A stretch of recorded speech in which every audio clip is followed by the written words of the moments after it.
This is the history of the North Atlantic Alliance, also known as NATO.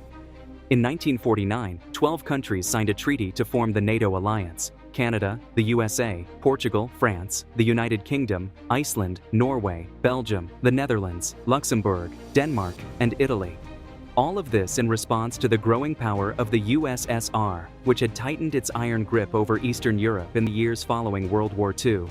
3 years later, Turkey and Greece joined, despite their long-standing personal conflicts with one another. The USSR responded swiftly.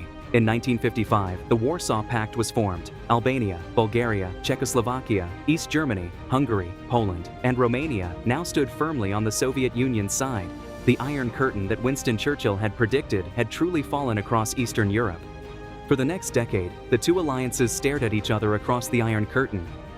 In 1966, motivated by the desire to maintain French strategic independence, President Charles de Gaulle withdrew France from NATO's integrated military command structure, though France remained a political member of the alliance. 2 years later, the Warsaw Pact suffered its first crack when Albania withdrew from the alliance in 1968. This was a direct reaction to the Soviet-led invasion of Czechoslovakia, which Albania, and much of the world, condemned. The alliance was drifting, questioning its own purpose, as the Vietnam War tore the West apart from the inside. In 1974, Greece followed France's example and withdrew from NATO's integrated military structure, this time as a reaction to Turkey's invasion of Cyprus. Despite the internal tensions NATO held, the 1970s brought a fragile détente. Greece officially returned to NATO's integrated military command in 1980 after realizing that its 1974 withdrawal had weakened its own strategic position rather than isolating Turkey or forcing Allied intervention. In 1982, Spain joined NATO, significantly bolstering the alliance's naval capabilities in the Mediterranean. In 1985, Mikhail Gorbachev came to power in the USSR and began loosening the Soviet system from within. In 1989, the fall of communism swept across Eastern Europe, culminating in a wave of democratic revolutions often referred to as the Autumn of Nations, one of the most dramatic political transformations of the 20th century. In March 1990, Lithuania became the first Soviet republic to declare its independence from the USSR. 7 months later, on October 3rd, Germany was reunified, and the territory of the former East Germany was absorbed into NATO along with it. In July of the following year, the Warsaw Pact was dissolved, and in December, the unimaginable happened. The USSR collapsed. The Union of Soviet Socialist Republics, the most powerful communist state in history, broke apart into 15 independent sovereign nations. For 6 years, a relatively calm environment settled over the geopolitical stage of Europe, until 1997, when Poland, the Czech Republic, and Hungary applied for NATO membership. Everyone seemed to want to join NATO. All three were accepted into the alliance 2 years later, in 1999. With 3 new members now inside the alliance, NATO found itself at a crossroads, built to fight the Soviet Union, but the Soviet Union no longer existed. In 1999, NATO fought its first ever war, bombing Serbia to stop the ethnic cleansing in Kosovo. Then, on September 11, 2001, everything changed again.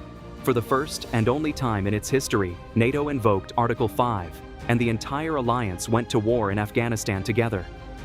Then, in 2002, a whole new wave of countries applied: Romania, Bulgaria, Slovakia, Slovenia, Lithuania, Latvia, and Estonia. All 7 were accepted into NATO in 2004, sending shockwaves through Russia's leadership, as NATO's borders were now pressing uncomfortably close to Moscow. NATO was now the most powerful military alliance in human history. Georgia and Ukraine were knocking on the door, desperate to join. Russia was watching, and getting angrier. 2 former Yugoslav countries, Croatia and Albania, applied for NATO membership in 2008 and joined the alliance 1 year later, in 2009. That same year, France made its return, rejoining NATO's integrated military command structure after a 43-year absence. With that, 60 years after its founding, NATO had grown to 28 active members. In 2014, Russia occupied Crimea. One of the underlying reasons, Ukraine's growing closeness to NATO, a prospect Russia considered entirely unacceptable. In 2015, Montenegro applied for NATO membership and was accepted 2 years later, in 2017, and becomes the 29th member. The following year, North Macedonia applied. It had to wait 2 years in order to be accepted, but it was, eventually, in 2020. It was the best time to be alive. Then came the earthquake that changed everything. Russia invaded Ukraine in February 2022, and that act of aggression became the triggering point for Sweden and Finland to apply for NATO membership just months later, in May. In September of that same year, Ukraine itself submitted a formal application for membership.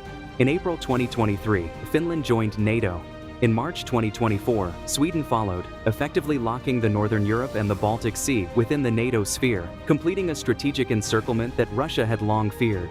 Today, the NATO alliance stands at 32 member countries. For a quick comparison, NATO collectively fields over 3.4 million active duty troops, while Russia has around 1.3 million active military personnel. In economic terms, the contrast is even starker. NATO's combined nominal GDP approaches $50 trillion, compared to Russia's roughly $2 trillion.